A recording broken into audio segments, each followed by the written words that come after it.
어떤 교회에 새로운 목사님이 부임하셔서 그 교회에 있는 첫 가정을 신방을 하게 되었습니다. 이 가정은 결혼한 지 3년 된 가정이었습니다.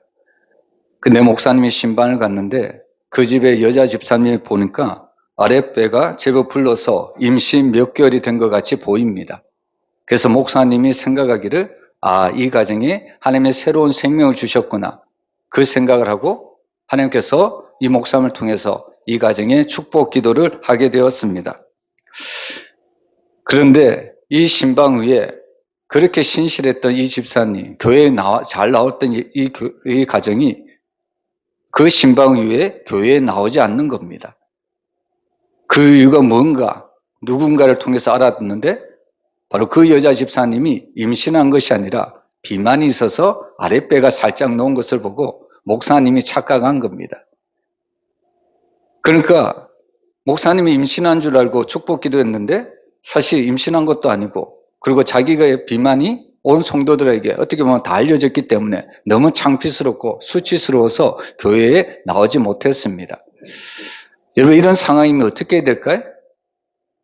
여러분, 목사님이 할 수 있는 것은 기도밖에 없습니다. 그때부터 하나님 앞에 매달리기 시작합니다. 그리고 기도를 한 후에 얼마 지나지 않아 이 부부가 다시 교회에 나옵니다. 근데 교회에 나올 때 그냥 나오는 것이 아니라 양손에 엄청난 선물을 들고 교회에 나왔습니다. 그 이유가 뭔가 물어봤더니 하나님께서 정말 목사님이 축복 기도해 주신 대로 새 생명을 주셨습니다. 여러분, 어떻게 보면 이런 일이 일어날 수 없잖아요. 근데 목사님은 그런 상황 가운데서도 당황하지 않고요, 기도만 했다는 겁니다. 여러분, 사실 우리가 어떤 문제를 만나도요, 우리가 기도만 하면 하나님께서 모든 상황을 해결해 주시는 줄 믿으시길 바랍니다. 그래서 저는 하나님에 대해서 이렇게 표현합니다. 하나님은 역전의 명수시다. 사람으로서는 알 수가 없습니다. 사람으로서는 길이 보이지 않습니다. 근데 하나님은 바로 출애굽을 시켜주시죠. 홍해길을 갈라주시죠. 강야에서 만나와 메추라기를 주시고 반석에서 샘을 내어주시는 분이 하나님이십니다. 사람은 할 수 없지만 하나님은 하실 수 있습니다. 그래서 우리에게 주신 가장 큰 은혜는 저는 기도라고 생각합니다. 우리가 기도할 때 하나님께서 우리의 모든 상황을 하나님께서 변화시키고 역전시키는 줄 믿으시길 바랍니다. 그래서 오늘 본문의 내용이 바로 그런 내용입니다. 우리가 첫 번째 본문을 통해서 볼 것은요, 바로 고통의 자리에서 드리는 찬송이 구원의 문을 연다는 것을 알 수 있습니다. 우리 25절 우리 한번 같이 읽어보겠습니다. 한밤중에 바울과 실라가 기도하고 하나님을 찬송하며 제수들이 듣더라. 여러분, 우리가 주일 오전 예배는 우리 집사님들이 나와서 예배를 인도합니다. 그리고 예배 인도하기 전에 찬송을 부르죠. 저는 그 찬송을 들으면서 어떤 생각을 하냐면, 집사님들이 이 찬송을 좋아하는구나. 저는 그런 느낌을 받을 때가 많습니다. 왜냐하면 그 집사님이 순서가 들어와서 인도할 때마다 그 찬송을 부르기 때문입니다. 여러분, 세상의 노래방을 가도요, 어떤 노래를 부릅니까? 자기 좋아하는 노래를 부르거든요. 근데 우리 집사님들이 부르는 찬송을 보면 자기가 좋아하는 찬송을 골라서 드리는 것을 볼 수 있습니다. 여러분, 이처럼 찬송이라는 것은 하나님이 우리에게 주신 얼마나 큰 은혜인지 모릅니다. 오늘 사실 사도행전 16장을 보면 이 복음이 유럽으로 처음 건너가는 중요한 장면입니다. 바울은 하나님의 그 성령의 인도하심을 따라서 마게도냐로 건너갔고요. 그리고 빌립보라는 도시에 도착합니다. 그곳에서 누디아라는 여인을 만나 복음을 전하고 이 누디아 가정이 구원을 받는 놀라운 역사를 우리가 지금까지 보고 있습니다. 근데 하나님의 일이, 하나님의 복음이 이렇게 순탄하게 잘 풀리고 있을 거라고 생각하는 그 순간, 우리가 지난 시간에 보았지만 갑자기 사도 바울과 이 실라 일행에게 큰 어려움이 닥치고 있습니다. 바울과 실라는 귀신 들린 요정에게서 바로 악한 영을 쫓아냈습니다. 이것은 기뻐해야 될까요? 아니면 이것을 어떻게 보면 싫어해야 될까요? 여러분, 악한 귀신이 들렸다면 마땅히 그 귀신을 쫓아내는 것이 기뻐야 되지 않습니까? 그런데 오늘 이 귀신 들린 요정의 주인들은 바로 사도 바울과 이 실라를 핍박하기 시작합니다. 왜냐하면 이 귀신 들린 요정을 통해서 자기들은 수많은 물질, 수많은 돈을 벌어들일 수가 있었는데 그 귀신을 쫓아내므로 그 수익이 완전히 끊어졌기 때문입니다. 오히려 기뻐야 될 일이 오히려 핍박으로 다가오고 있는 상황입니다. 여러분, 오늘 그 이유가 뭐냐면 바로 복음 때문이었다는 것을 우리가 알 수 있습니다. 우리가 흔히 복음은 기쁜 소식이라고 이야기를 하죠. 근데 복음은요, 영적 전쟁이라는 것을 잊어서는 안 됩니다. 여러분, 복음을 전할 때 기쁘게 받아들이는 사람들이 있는가 하면 그 복음을 완강하게 거절하는 사람들도 있습니다. 심지어는 그 복음을 전하는 자들에게 저주까지 하는 사람들이 있는 것을 우리가 볼 수가 있는 겁니다. 결국 오늘 바울과 실라는요, 그 귀신 들린 요정을 쫓아내줌으로써 오히려 기뻐야 될 그 현장에 핍박을 받습니다. 결국 그들은 군중들에게 붙잡히고요, 관리들 앞에서 심한 매를 맞습니다. 그리고 아무런 재판 과정도 없이 제대로 거치지 않은 채 감옥에 갇혀 있는 상태입니다. 사실 오늘 이 바울과 실라는 우리의 상태를 그대로 보여주고 있습니다. 우리도 하나님을 믿고 기도할 때가 있죠. 근데 우리가 하나님을 믿고 기도했는데 문제가 해결될 것을 믿고 기도하는데 여전히 문제가 해결되지 않을 때가 있습니다. 때로는 우리가 그리스도인으로서 정직하게 세상에서 삶을 살아갑니다. 근데 정직하게 살아가는데 이익이 아니라 손해를 볼 때가 많습니다. 오히려 선한 일을 했는데 사람들에게 오해받을 때가 있습니다. 그래서 오늘 성경은요, 오히려 믿음이라는 것이 뭐냐면 하나님이 함께 하신다는 것은 뭐냐면 고난이 없다는 뜻이 아니라는 사실입니다. 우리는 하나님을 믿으며 믿음만 있으면 전혀 문제가 없을 것이라고 여기지만 믿음의 사람들을 보면요, 그런 믿음을 가지고 있으면서도 여전히 고난 가운데 있고 어려움 가운데 있는 것을 볼 수가 있습니다. 그래서 사실 참된 믿음이라는 것은 하나님이 나와 함께 하신다는 그 사실은요, 고난 속에서도 하나님이 나와 함께 일하고 있다는 사실을 잊어서는 안 됩니다. 여러분, 당시 바울과 실라가 갇힌 감옥은 오늘날 교도소처럼 그렇게 깨끗한 시설이 아닙니다. 어둡고 습하고 비위생적인 곳입니다. 이 죄수들은 이 당시에 감옥에서 짐승처럼 취급을 받습니다. 그리고 특별히 바울과 실라는요, 매를 많이 맞은 상태입니다. 온몸은 상처투성이고 움직일 때마다 고통이 느껴졌을 겁니다. 여러분, 웬만한 사람이면 이런 상황이면 불평과 원망을 쏟아내기 쉽습니다. 근데 이들이 그렇게 몸이 상했는데도 불구하고 그들이 감옥에서 택한 것은 뭘까요? 바로 하나님 앞에 기도하고 찬송을 드리고 있습니다. 여러분, 어떻게 이런 일이 가능했을까요? 여러분, 이런 일이 가능했던 이유는 뭐냐면 그들은 감옥보다 하나님이 훨씬 크신 분임을 믿었기 때문입니다. 사실 믿음이 없는 사람은 환경이 하나님보다 크게 보일 때가 너무 많습니다. 하나님보다 환경이나 문제를 더 크게 보는 것이 믿음이 없는 사람입니다. 그래서 고난이 길어지면요, 때로는 하나님의 사랑을 의심할 때가 너무 많습니다. 근데 믿음의 사람은 다르죠? 믿음의 사람은 문제가 있어도 고난이 있어도 하나님을 바라봅니다. 바로 눈물이 있어도 하나님을 붙들고요, 길이 보이지 않아도 하나님이 그 길을 열어주실 줄을 믿습니다. 이것이 믿음 있는 자와 믿음 없는 사람의 차이입니다. 여러분, 이 바울과 실라는 비록 감옥에 갇혔지만 그는 기도와 찬송을 드리고 있습니다. 근데 그 기도와 찬송을 누가 듣느냐면 옆에 있는 죄수들이 함께 듣고 있습니다. 여러분, 어쩌면 이 바울과 실라의 찬송을 같이 있던 죄수들은 이런 생각을 할 수도 있습니다. 저 사람들은 왜 이렇게 힘든 상황 속에서 노래를 할까? 매를 맞고도 어떻게 저럴 수 있을까? 무엇이 저 사람들에게 저런 힘을 주는 것일까? 옆에 있는 죄수들은 아마도 이런 생각을 했을 겁니다. 여러분, 결국에 옆에 있는 죄수들에게 이 바울과 실라가 드리는 기도, 찬송은 바로 그들에게 복음의 메시지가 되고 있습니다. 우리는 흔히 복음을 말로서만 전한다고 이야기를 하죠. 근데 사실 복음은요, 말이 중요한 것이 아니라 우리의 삶이 훨씬 더 중요합니다. 오늘날 많은 사람들에게 말로서 복음을 전하면 잘 복음을 받아들이지 않습니다. 근데 사실 우리의 삶을, 우리가 살아가는 믿음의 삶을 보여주면요, 믿지 않는 자들도 어떻게 저런 삶을 살아갈 수 있을까? 감동을 받고 주님을 믿고 복음을 받아들일 수가 있다는 말씀입니다. 여러분, 우리 사도 바울과 실라는요, 감옥에 갇혔습니다. 여러분, 사실 이 모습은 우리의 모습과 똑같습니다. 사도 바울과 실라는 바로 감옥에 갇혔고요. 그러면 우리는 어떤 감옥에 갇혀 있을까요?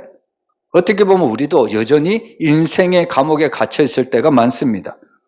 어떤 사람에게는 경제적인 감옥이 있죠. 물질이 없어서, 물질이 힘들어서 어려워하는 사람들이 있습니다. 그리고 어떤 사람에게는 관계의 감옥이 있습니다. 정말 사랑해야 될 그 가족조차도 나를 사랑하지 않고 부인하고 오해하는 그런 관계가 있다면 얼마나 힘든지 모릅니다. 그리고 어떤 사람에게는 질병과 두려움의 감옥이 있습니다. 연세가 들어갈수록 내 몸이 아닌 것처럼 느껴질 때가 많죠. 이런 질병 때문에, 이런 두려움 때문에 사람들은 많은 염려를, 많은 감옥에 갇혀 있는 것을 볼 수 있습니다.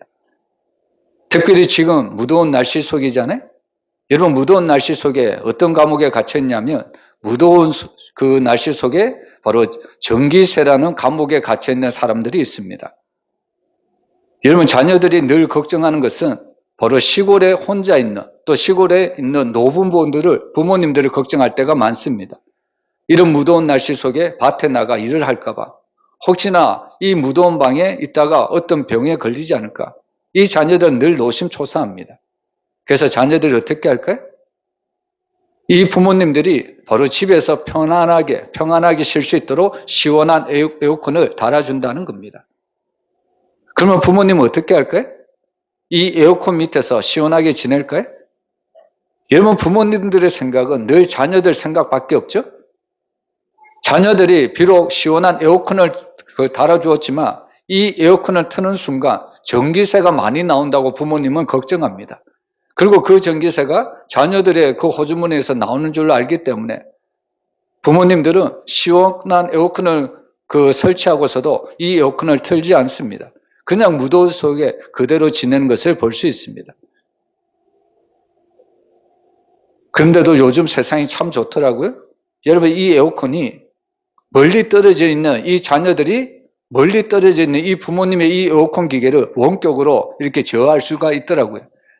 부모님이 에어컨을 끄면 자녀들이 이것을 딱 자기 핸드폰을 보고 꺼졌다 싶으면 다시 켜는 겁니다. 그러면 부모님은 또 다시 끄겠죠? 계속해서 어떻게 보면 이 전기세 싸움을 하는 것을 볼 수 있습니다.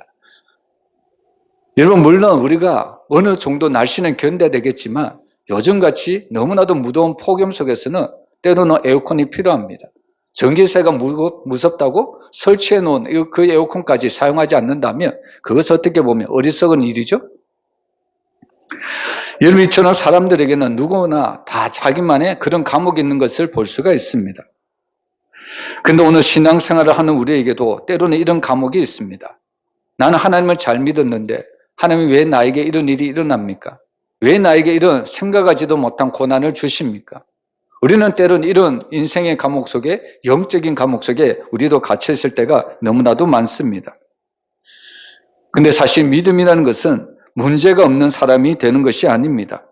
바로 그 문제가 있어도 하나님을 믿고 하나님을 신뢰하며 하나님 앞에 나아가는 것이 진짜 믿음입니다. 여러분, 우리가 사는 모든 인생이 혹시 감옥처럼 우리가 느껴질 때가 있습니까? 여러분, 그럴 때 주님께 모든 것을 맡기시길 바랍니다. 여러분, 나보다 나를 더 잘하시는 분이 누굴까요? 여러분, 하나님입니다. 나보다 나를 더 잘하시는 분이 하나님이라는 사실은 하나님이 나를 만드셨기 때문입니다. 그렇게 오늘 우리는 주님께 모든 것을 맡기면 하나님은 우리의 길을 인도하시고요, 우리의 모든 삶을 바로 지도해 주시는 것입니다. 그래서 오늘 사도 바울은요, 고통의 자리에서 찬송을 드리고 있습니다. 그럴 때 그 드리는 찬송은 하늘을 움직였고 또한 사람을 살렸고 감옥을 하나님이 일하시는 역사의 현장으로 바꾸어 가는 것을 우리에게 말씀하고 있습니다. 여러분, 날마다 우리가 일하는 현장이나 우리가 생활하는 모든 삶의 현장 가운데 하나님이 일하심을 보는 그런 놀라운 은혜가 있기를 주의 이름으로 축원합니다. 두 번째로, 오늘 하나님은 한 사람을 위해서 감옥을 흔드셨다라고 이야기하고 있습니다. 우리 26절 우리 한번 같이 읽어보겠습니다. 이에 갑자기 큰 지진이 나서 옥토가 움직이고 문이 곧 다 열리며 모든 사람의 메인 것이 다 벗어진지라. 여기 보면 사도 바울과 실라가 기도하고 찬송했더니 어떤 일이 일어납니까? 갑자기 큰 지진이 나서 옥토가 움직이고 옥문이 다 열리고 모든 사람의 매인 것이 다 벗어졌다고 이야기하고 있습니다. 여기서 가장 중요한 단어가 갑자기라는 단어입니다. 바로 인간이 예상하지 못하는 그 순간에 인간의 계산을 뛰어넘는 하나님의 역사를 갑자기라는 단어로 설명하고 있습니다. 여러분, 사실 바울과 실라는 언제 감옥에서 나갈지 누구도 모릅니다. 또한 자신들을 때린 사람들이 회개할지 회개를 안 할지 그들 자신도 모릅니다. 그리고 바울과 실라가 재판을 다시 받을 수 있을지 그들 자신도 모릅니다. 근데 놀랍게도 하나님은 그들이 기도와 찬송을 했을 때 하나님은 갑자기 일을 하십니다. 여러분, 우리는 이 모습을 통해서 하나님이 일하시는 방식을 보면요, 우리가 생각하고 우리가 예측하고 우리가 이해하는 방식으로 하나님은 일을 하지 않습니다. 홍해 앞에 선 이스라엘 백성들 보면 우리가 분명히 알 수가 있죠. 사람들이 볼 때는 길이 없습니다. 오히려 바다가 넘실넘실 거리고 있을 겁니다. 그리고 뒤에는 애국 군대가 추격해 옵니다. 그런 모습을 보면 누구나 다 나는 이제 끝장이구나, 나는 이제 죽었구나, 그런 어떻게 보면 신음이나 탄식을 할 수밖에 없습니다. 근데 하나님께서 갑자기 일을 하시죠. 하나님이 어떤 일을 하십니까? 바로 홍해를 갈라주고 있다는 사실입니다. 하나님이 우리에게 구원을 주시는 역사를 보면요, 우리가 이해하지 못할 방식으로 너무나도 하나님께서 일을 하시는 것을 볼 수 있습니다. 우리가 가끔씩 복음을 전하는 현장에 가보면요, 내가 생각할 때는 저 사람이 예수를 믿고 구원받을 것 같다. 그러면서 저 사람에게도 열심히 복음을 전합니다. 그리고 어떤 사람의 얼굴을 보며 어떻게 보면 우락부락해서 저 사람은 아무리 복음을 전해도 복음을 받지 않을 거야 하면서 복음을 대충대충 전할 때가 있습니다. 물론 어떤 사람은 얼굴이 선해서 복음을 잘 받아들일 수 있고 어떤 사람은 얼굴이 너무나도 험상궂어서 복음을 안 받아들일 수도 있습니다. 근데 어떨 때는 정반대입니다. 얼굴이 선한데도 오히려 마음이 강팍해서 복음을 안 듣는 사람이 있고, 오히려 얼굴이 험악함에도 불구하고 복음을 전하면 자신이 죄인임을 솔직히 인정하고 그 복음을 받아들이는 영혼들이 있다는 사실입니다. 그래서 사실 신앙생활이라는 것은요, 우리의 이해를 떠나서 신앙생활을 하는 것이 아닙니다. 하나님이 나 같은 죄인을 구원해 주신 사실만 봐도, 우리가 지금 이 자리에 앉아 있는 것만 봐도 하나님은 내가 이해하지 못하는 방식으로 우리를 이 자리에 앉혀주시고 우리를 구원해 주셨다는 것을 우리가 알 수가 있습니다. 그래서 하나님은요, 정말 우리가 생각하는 시간표대로 움직이지 않는다는 것을 볼 수 있습니다. 여러분, 자녀들이 지금은 잘 모르겠는데요, 제가 어릴 때만 해도 방학이 되면요, 항상 자녀들이 제일 먼저 하는 것이 있습니다. 여러분, 방학이 되면 자녀들이 제일 먼저 무엇을 할까요? 계획표를 세우죠? 예. 근데 그 계획표를 보면 부모님의 마음이 너무나도 흡족합니다. 왜 흡족할까요? 노는 시간보다 공부하는 시간이 훨씬 더 많기 때문입니다. 근데 실제 삶을 보면 어떻게 돼요? 정반대죠? 계획은 공부하는 시간이 훨씬 많은데 실제 삶은 노는 시간이 훨씬 더 많습니다. 우리가 자녀들을 보면요, 자기의 인생의 시간표대로 움직이지 않는 모습을 볼 수가 있는 겁니다. 이처럼 하나님도요, 인간이 원하는 시간표대로 움직이지 않습니다. 근데 분명한 사실은 뭐냐면 하나님은 자기 백성을 절대로 포기하지 않는다는 사실을 믿으시길 바랍니다. 여러분, 우리는 이 장면을 통해서 하나님은 바울과 실라를 불쌍히 여기셔서 감옥문을 열어주셨다, 우리는 이런 생각을 할 수가 있습니다. 하나님이 감옥문을 열어주신 주체가 바로 바울과 실라 때문이다, 우리가 이런 생각을 할 때가 많죠. 물론 이것은 맞는 말입니다. 하나님은 고난받는 자를 외면하지 않습니다. 근데 사실 오늘 본문을 더 깊이 보면요, 하나님의 목적은 단순히 바울과 실라를 감옥에서 탈출시키는 것이 하나님의 목적이 아닙니다. 여러분, 만약에 정말 하나님의 목적이 바울과 실라를 감옥에서 탈출시키는 것이 목적이었다면 여러분, 옥문이 열렸을 때 바울과 실라가 곧바로 탈출해야 되는 것이 마땅하지 않을까요? 근데 하나님은 옥문을 열어주셨는데도 불구하고 바울과 실라가 탈출하지 않고 여전히 그 자리에 있습니다. 우리는 이 사실을 통해서 하나님이 이 사건을 통해서 또 다른 계획을 가지고 있다는 것을 우리에게 보여줍니다. 여러분, 하나님이 흔드신 것은 감옥입니다. 그러나 중요한 것은 하나님이 구원하시려고 하는 사람은 따로 있었다는 사실입니다. 여러분, 하나님이 따로 구원하시던 사람이 누굴까요? 바로 이 바울과 실라를 바로 지키고 있는 간수입니다. 하나님이 감옥을 흔드시고 바로 이 감옥 문을 열어주신 것은 바로 한 사람인 그 간수를 위해서 하나님이 이런 일을 행하셨습니다. 사실 사람들은요, 많은 것을 생각하고 있습니다. 큰 교회나 많은 사람이나 눈에 보이는 성공을 사람들은 중요하게 여깁니다. 근데 성경은 뭐라고 이야기할까요? 하나님은 많은 것이 아니라 소수에 하나님은 초점을 맞추고 있습니다. 바로 하나님은 한 영혼을 위해서 놀라운 일을 행하시는 것을 믿으시길 바랍니다. 누가복음 15장에 보면 예수님은 바로 잃어버린 양 한 마리를 찾는 목자의 이야기를 하십니다. 이 목자는 바로 양 99마리가 있는데도 바로 잃어버린 한 마리를 찾기 위해서 바로 들러 나가는 것을 볼 수 있습니다. 세상의 경제적인 방식으로는 어떻게 보면 맞지 않는 거죠? 어떻게 99마리 양을 두고 잃어버린 한 마리를 찾으러 갈 수 있을까? 만약에 9마리를 들여 두었는데 그 99마리를 사자나 이리가 물어가면 훨씬 더 손해지지 않습니까? 근데 예수님은 자신은 선한 목자라고 분명히 밝힙니다. 이 99마리가 아니라 오히려 잃어버린 한 마리의 양을 찾기 위해서 이 목자는 자신의 모든 불편함, 모든 위험을 감수하고 있습니다. 여러분, 왜 하나님은 이런 일을 하실까요? 여러분, 하나님에게 있어서 사람은 단 한 사람이라는 존재는 그냥 숫자에 불과한 것이 아닙니다. 여러분, 부모에게 있어서 자녀라는 존재가 그렇죠? 자녀가 한 명이든 두 명이든 그 자녀는 단순한 숫자가 아닙니다. 그 자녀는 정말 부모가 정말 그 자녀를 얼마나 사랑하고 그 자녀를 책임지고 보호해야 될 엄청난 그런 그 자녀라는 것을 우리가 알 수가 있는 겁니다. 하나님께서 한 영혼을 찾는 이유는 무엇이냐면 그 영혼 안에도 하나님의 형상이 있기 때문입니다. 그래서 오늘 하나님은요, 바로 이 감옥 안에서 놀라운 일을 행하시지만 바울과 실라를 위해서 행한 것 같지만 실제로 이 한 명의 영혼, 간수를 위해서 바로 하나님이 이런 일을 행하셨습니다. 그래서 오늘 우리가 이런 관점을 보면 하나님께 있어서 감옥이라는 것은 바로 성교의 장소였습니다. 사람은 감옥을 어떻게 생각할까요? 사람은 감옥을 실패의 장소라고 봅니다.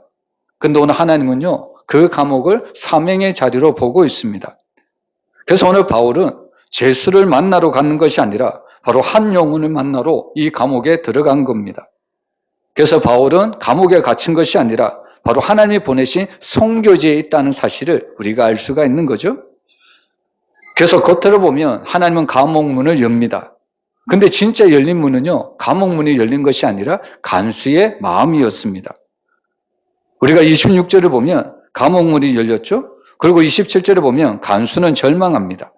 그리고 간수는 죄수들이 도망한 줄 알고 칼을 삐어 자결을 하려고 하고 있습니다. 여러분, 왜 죄수들이 도망간 줄을 알고 간수가 칼을 삐어서 자결을 하려고 했을까요? 그 이유는 이 당시 로마법 아래에서 바로 죄수를 놓친 간수는 자신의 생명으로 책임을 져야 하기 때문입니다. 간수들이 도망가면 결국에 그 책임은 자신의 생명을 담보로 해야 됐다는 이야기입니다. 그래서 간수가 죄수들이 도망한 줄 알고 스스로 칼을 삐어서 죽으려고 했습니다. 여러분, 오늘 간수에게는 다른 선택지가 없습니다. 간수에게 남은 것은 죽음밖에 없습니다. 그렇게 자기 몸을 죽이려고 했을 때 사도 바울이 외치죠.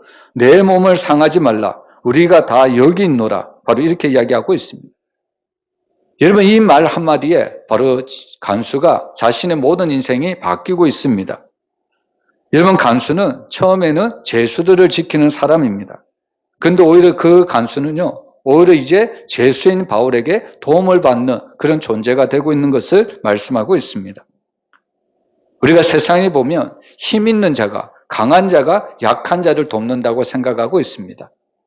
그런데 성경은 다른 원리를 우리에게 설명하고 있습니다.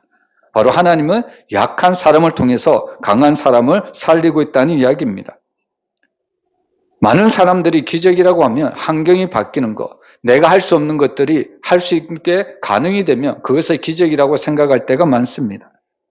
바로 병이 낫는 것이나 문제가 해결되는 것이나 바로 길이 열리는 것이 바로 기적이라고 생각할 때가 많습니다. 물론 이것도 하나님의 은혜입니다. 그런데 우리에게 주시는 가장 큰 은혜는요, 바로 우리의 마음이 열리는 겁니다. 그래서 잠언서 말씀을 보면요, 무릇 지킬 만한 것 중에 더욱 내 마음을 지키라고 말씀합니다. 왜냐하면 생명의 근원이 우리의 마음에서 나기 때문입니다. 우리의 마음만 잘 지키면 우리는 어떤 어려움에도 다시 이겨낼 수가 있습니다. 근데 반대로 우리가 아무리 풍요로운 상황 속에서도 우리의 마음을 지키지 못하면 우리는 늘 낙심할 수밖에 없는 겁니다. 그래서 오늘 하나님께서 바로 감옥 문이 열리는 것보다 더 중요한 것은 바로 간수의 마음의 문을 바로 하나님이 열어주셨다는 사실입니다. 그래서 환경의 변화보다 영혼의 변화가 더 큰 기적임을 우리는 깨달아야 합니다. 여러분, 우리는 말씀을 통해서요, 오늘 우리에게도 여전히 이해되지 않는 우리의 인생의 감옥 같은 사건들이 있습니다. 그러나 오늘 본문은 우리에게 분명히 이야기하죠. 우리가 생각할 때는 우리는 이런 인생의 감옥문에 갇혀있다, 우리가 이렇게 생각하지만 우리가 하나님을 믿고 우리가 기도하고 찬송을 하는 그 순간 우리의 모든 감옥문은 닫히는 것이 아니라 열리는 사건으로 우리에게 은혜를 베풀어 주십니다. 우리가 요셉을 보면 그는 억울하게 감옥에 갇혔지만 그곳에서 술 맡은 간원을 만나고요, 결국 애굽의 총리가 되어 그 당시 많은 사람의 생명을 살려내었다는 것을 알 수 있습니다. 또한 예수님도 십자가라는 가장 큰 고난의 자리에 있었지만 결국에 그 십자가를 통하여 인류 구원의 길을 우리에게 열어주셨습니다. 그래서 오늘 하나님은 감옥문을 흔드십니다. 단순하게 바울과 실라를 탈출시키기 위해서 감옥문을 여신 것이 아닙니다. 바로 감옥문을 여신 것은 그 감옥 안에 있는, 그 감옥을 지키고 있는 한 사람의 간수의 마음을 열기 위했다는 것을 우리에게 알려주고 있습니다. 그래서 오늘 우리는 이 말씀을 통해서 항상 우리는 하나님의 시선으로, 하나님의 관점으로 사람을 바라봐야 합니다.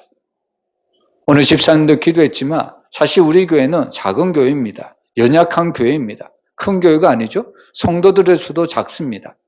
그러나 하나님이 바라보시는 것은요, 큰 교회든 작은 교회든 그 안에 있는 한 영혼을 우리에게 바라보시는 줄 믿으시길 바랍니다. 하나님께서 그 한 영혼에게 관점이 있다면 우리 또한 그 한 영혼을 위해서 우리의 모든 에너지를 쏟아야 합니다. 그래서 사실 오늘 우리 눈에는 감옥처럼 보이는 자리가 있습니다. 그러나 중요한 것은 앞에서도 얘기했지만 감옥처럼 보이는 그 현장이 하나님을 믿는 성도들에게는 송교지가 된다는 사실입니다. 여러분, 우리에게 정말 닫힌 문처럼 보이는 그곳이 하나님의 새로운 역사가 시작되는 곳임을 믿고요, 나에게 있는 곳에서, 내가 있는 자리에서 날마다 한 영혼을 구원할 수 있는 믿음의 성도들이 되기를 주의 이름으로 축원합니다. 그리고 마지막으로 구원은 개인이 아니라 가정으로 확장된다는 사실을 보여주고 있습니다. 당시 간수라는 자리는요, 로마 제국의 관리였습니다. 겉으로 보면 간수는 부족함이 없는 자리입니다. 바로 그 간수는요, 고난이 있었고 또 죄인들을 다스리는 바로 사람들이 두려워하는 위치에 있었다는 겁니다. 겉으로 보면 전혀 부족함이 없는 그런 간수의 자리입니다. 근데 그런 간수의 마음속에도 해결되지 않는 문제가 있습니다. 우리는 이 사실을 통해서 무엇을 알 수 있냐면 사람이란 존재는 아무리 세상에 많은 것을 가져도 하나님을 만나지 못하면 영혼의 빈자리가 있다는 것을 깨닫습니다. 간수는 감옥을 지키는 사람이지만 사실은 자신도 이 영적인 감옥에 갇힌 사람이라는 것을 깨달아야 합니다. 간수는 죄수들을 가두는 사람이지만 실제로는 바로 두려움과 절망에 바로 이 간수도 함께 갇혀 있는 겁니다. 이것이 바로 인간의 모습입니다. 사람은 환경의 문제만 있는 것이 아니라 영혼의 문제도 동시에 안고 있습니다. 사람의 문제는요, 돈이 없어서 문제가 있는 것이 아닙니다. 관계가 깨져야만 아픈 것이 아닙니다. 여러분, 우리 안에 하나님이 없었을 때 우리에게 있어서는 가장 큰 아픔이 바로 그런 아픔입니다. 그런데 오늘 그런 간수에게 오늘 하나님은 바울과 실라를 보내십니다. 그리고 유명한 복음을 전해주시죠. 오늘 우리 사도행전 16장 31절 우리 한번 같이 읽어보겠습니다. 이르되 주 예수를 믿으라. 그리하면 너와 네 집이 구원을 받으리라 하고, 오늘 사도 바울은 바로 이 간수에게 주 예수를 믿으라, 이런 복음을 선포하고 있습니다. 여러분, 이 복음을 선포하는 것이 쉬웠을까요? 여러분, 이 복음을 전하는 것은 결코 쉽지 않습니다. 여러분, 예수 앞에 어떤 단어가 들어있습니까? 주라는 단어가 있습니다. 주는 어떤 단어일까요? 헬라어로 키리오스라는 단어입니다. 바로 주인이라는 뜻이죠. 주님이라는 뜻입니다. 근데 예수님을 사도 바울이 뭐라고 고백하나요? 주님, 주인이라고 고백을 하는 겁니다. 여러분, 로마 법원에 있는 이 간수에게 예수님이 주인이시다, 예수님이 주님이시다, 이렇게 고백하는 것은 쉽지 않습니다. 왜냐하면 이 당시에 로마에게서는 누가 주인이고 누가 황제냐면, 로마 황제가 바로 신의 아들이고 가이사라고 불리는 하나님의 아들이라고 불리는 사람이 로마 황제이기 때문입니다. 로마를 다스리는 로마 황제가 주인인 이 시대에 예수님이 주인이시다, 예수님이 주님이시다, 여러분, 이런 고백을 하면 오늘날로 말하면 반역죄입니다. 반역자입니다. 그런 사람들은 사형에 어떻게 보면 맹수밥에 될 수밖에 없는 겁니다. 우리가 요한계시록을 보면 그렇게 믿음이 좋았던 사람들이 맹수밥이 되거나 하형에 당하는 장면을 볼 수 있습니다. 왜 그랬을까요? 그들이 가이사를 주님으로 고백을 해야 되는데 그런 고백을 거부했기 때문입니다. 오직 우리의 주님은 주님이시다, 그리스도다, 이런 고백을 했기 때문에 그들은 로마 입장에서 보면 반역자입니다. 결국 그들에게는 내려지는 법이 하형이나 바로 맹수의 법이나 오히려 십자가에 엄청난 형벌을 당할 수밖에 없는 겁니다. 그래서 로마 관리인 이 간수에게 주님, 바로 예수가 주인이시다, 주님이시다, 이런 복음을 전하는 것은 어떻게 보면 생명을 걸고 이런 복음을 전할 수밖에 없는 겁니다. 근데 놀랍게도 오늘 사도 바울은 주 예수를 믿으라, 그래야만 내 집이 구원을 받는다는 사실을 우리에게 알려주고 있습니다. 근데 오늘 우리는 이 말씀을 어떻게 이해하냐면요, 우리가 주님을 믿기만 하면, 예수만 믿기만 하면 자동적으로 우리 가정이 구원을 받겠구나, 구원이 어떻게 보면 자동적으로 이 말씀을 통해서 주어지는 것처럼 여겨질 때가 많습니다. 여러분, 성경은 결코 그렇게 이야기하지 않습니다. 구원이라는 것은요, 절대적으로 하나님과 나와의 1대1 관계입니다. 아무리 부모님의 신앙이 좋고, 아무리 자녀들의 신앙이 좋고 부모님의 신앙이 없을 때, 아무리 자녀들의 신앙이 좋아도 부모님이 예수를 믿지 않는다면 구원을 받지 않는 겁니다. 마찬가지로 부모님의 신앙이 아무리 좋아도 자녀들이 믿지 않으면 자녀들은 구원을 받지 못하는 겁니다. 신앙이라는 것은 철저하게 1대1의 관계입니다. 근데 오늘 왜 사도 바울은 주 예수를 믿으라, 그래야만 너와 내 집이 구원을 받으리라, 자동적으로 구원을 받는 것처럼 우리에게 설명을 할까요? 여러분, 이것은 어떤 의미가 있냐면, 정말 내가 구원을 받는다면요, 그 구원은 바로 우리 가정에게 흘러갈 수밖에 없다는 사실입니다. 정말 예수님의 십자가에서 나의 모든 죄를 해결해 주시고 구원을 주셨다는 그 은혜를 기억하는 모든 성도들은요, 나 혼자서만 구원을 받을 수가 없는 겁니다. 내가 정말 사랑하는 가족들이 있는데 저 가족들이 예수를 안 믿고 구원을 받지 못한다면 얼마나 큰 아픔이 있을까요?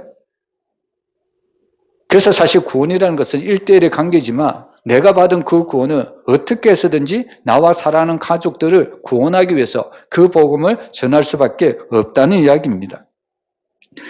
그래서 오늘 32절에 보면요, 주의 말씀을 그 사람과 그 집에 있는 모든 사람에게 전했다고 이야기를 하고 있습니다. 여러분, 오늘 33절을 보면 결국에 오늘 사도 바울의 그 복음 때문에 바로 그와 온 가족이 다 세례를 받고요, 34절에는 바로 그와 온 집안이 하나님을 믿음으로 크게 기뻐했다고 이야기를 하고 있습니다. 결국 감옥에 갇힌 그 사도 바울과 실라를 통해서 바로 한 사람인 간수에게 복음을 전했더니 한 사람은 그 간수의 집안이 온전히 예수를 믿고 구원받는 놀라운 역사를 일으켜주는 장면을 우리가 보고 있습니다. 여러분, 이 말씀을 다시 한번 정리해 보면요, 오늘 사도행전 16장의 구원은 감옥에서 시작이 되었습니다. 우리로 치자면 고난에서 하나님의 구원이 시작이 되었다는 겁니다. 예수님의 그 사역을 보면 결국에 구원이라는 것은 예수님의 십자가를 통해서 우리에게 구원이 전달이 되었다는 겁니다. 근데 많은 사람들이 이렇게 생각하죠. 감옥 같은 데에 갇혀 있으며 십자가라는 경험을 경험하며 고난이라는 것을 닥치면 이제 나의 모든 삶은 끝났다, 이렇게 생각할 때가 많죠. 그 오늘 말씀은 감옥으로 시작하지만 감옥으로 마치지 않습니다. 감옥이 문이 한짝 열리죠.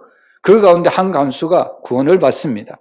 그 간수를 통해서 그와 온 집이 세례를 받고 구원을 받는 장면을 우리에게 말씀하고 있습니다. 바로 오늘 우리는 이 장면을 통해서 오늘 하나님은 바로 한 영혼을 찾는다는 것을 우리에게 가르쳐주고 있습니다. 바로 오늘 우리도 바로 이 사도 바울처럼 정말 우리도 한 영혼을 구원하는 일에 우리가 쓰임받는 믿음의 사람들이 되었으면 좋겠습니다. 하나님께서 나 한 사람을 통해서 우리 가정을 구원하시고요. 나 한 사람을 통해서 나와 관계하고 있는 모든 사람들을 구원해 주실 겁니다. 여러분, 오직 우리 교회가 우리 성도들 한 사람 한 사람을 통해서 우리 가정이 세워지고 우리 교회가 세워지고 또 하나님의 나라가 크게 쓰임받는 믿음의 한 사람이 되시기를 주의 이름으로 축복합니다.